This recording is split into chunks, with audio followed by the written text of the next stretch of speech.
다들 아시다시피 마블 시네마틱 유니버스는 머지않아 타노스와 맞닥뜨릴 예정입니다.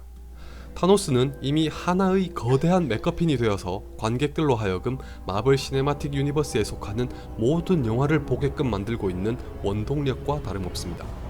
실제로 마블에서는 종종 영화에 타노스를 등장시키면서 떡밥을 지속적으로 강화하고 있죠.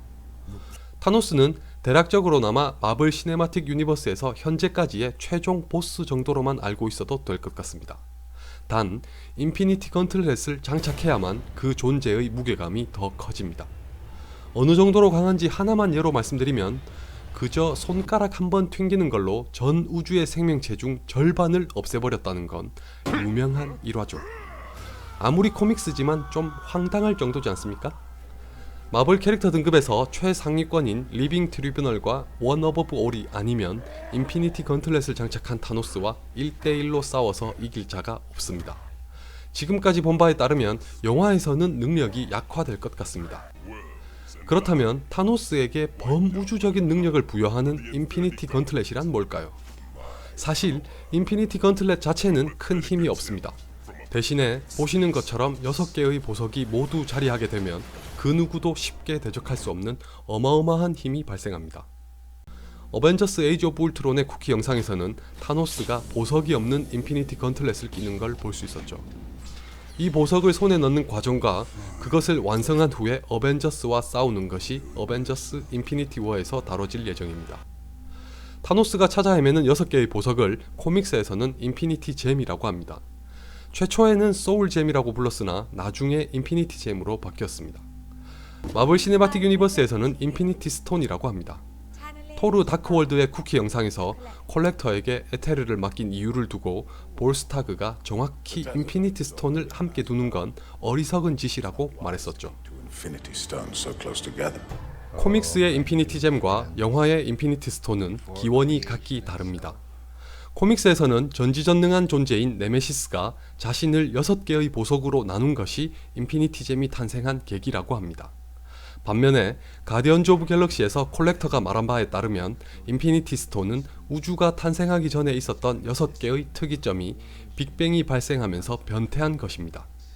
이렇게 각기 다른 기원을 가지고 있지만 인피니티 잼이든 인피니티 스톤이든 각각의 물질이 가진 힘은 동일한 것 같습니다.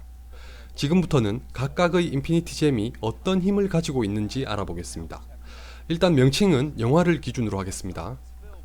먼저 스페이스 스톤은 이름 그대로 공간을 자유자재로 다룰 수 있습니다. 자신이 다른 공간으로 갈 수도 있고 다른 존재를 이 공간으로 데리고 올 수도 있습니다. 캡틴 아메리카 1편에서 테서렉트로 불리면서 등장했었고 방대한 에너지를 가진 덕분에 폭격기를 움직이게 하는 동력으로 사용됐습니다. 어벤져스 1편에서는 로키가 이 테서렉트를 이용해서 치타우리 종족을 지구로 불러들이는 것을 볼 수 있었습니다. 현재는 토르의 고향인 아스가르드에 있습니다. 마인드 스톤은 다른 사람의 의식을 조종할 수 있습니다. 어벤져스 1편에서 로키가 호크아이를 자기 편으로 만들었던 걸 떠올리시면 됩니다. 어벤져스 에이지 오브 울트론에서는 치타우리 셉터에 있던 노란 보석이 바로 마인드 스톤이란 것이 밝혀졌습니다. 아울러 비전의 모태가 된 것도 마인드 스톤이란 것을 보면 인간을 넘어선 어떤 의식을 그 자체에 담고 있는 것도 같습니다. 토니 스타크도 마인드 스톤에 담긴 무언가가 자비스의 인공지능보다 훨씬 진일보한 것이라고 했었죠. 현재는 아시다시피 비전이 보유하고 있습니다. 아마 이것 때문에 어벤져스 인피니티 워에서는 비전이 중요한 역할을 하게 될 것 같습니다. 리얼리티 스톤은 소유자가 원하는 대로 현실을 바꿀 수 있습니다. 과학과 논리까지 모두 무시하는 게 가능합니다. 죽은 사람을 되살릴 수도 있고 또 다른 세계를 창조할 수도 있습니다. 토르 다크월드에서는 무한한 파괴력을 가진 에테르로 불렸고 다크 엘프 종족인 말레키스가 우주를 어둠으로 뒤덮으려는 시도를 했다가 실패했습니다. 토르가 말레키스를 저지한 후에는 콜렉터에게 맡겨졌었는데 가디언즈 오브 갤럭시에서 콜렉터의 수집실이 폭발하면서 어떻게 됐는지 현재는 확실하지 않습니다. 가디언즈 오브 갤럭시에서 오브로 나왔던 파워스톤은 어마어마한 파워를 지니고 있습니다. 콜렉터가 보여준 영상에서는 이 파워스톤을 가졌던 존재가 하나의 행성을 아주 가볍게 파괴하는 장면이 있었죠.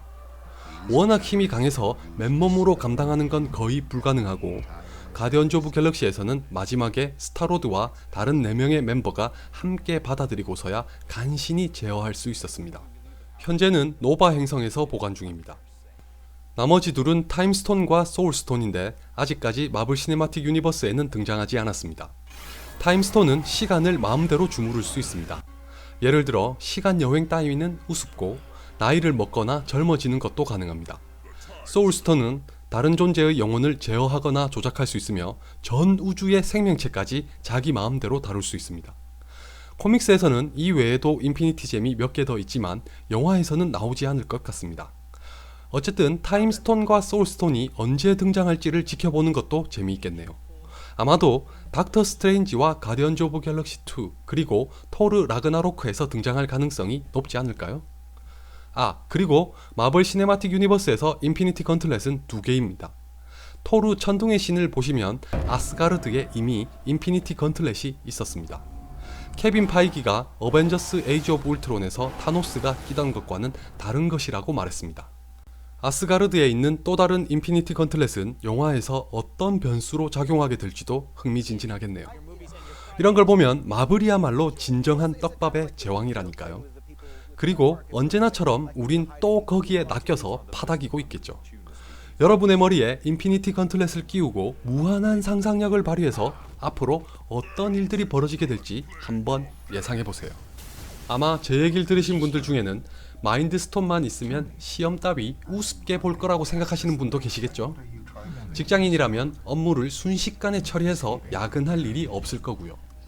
하지만 현실에서 그런 게 가능할 확률은 제로니까 안타깝지만 정신 차리세요.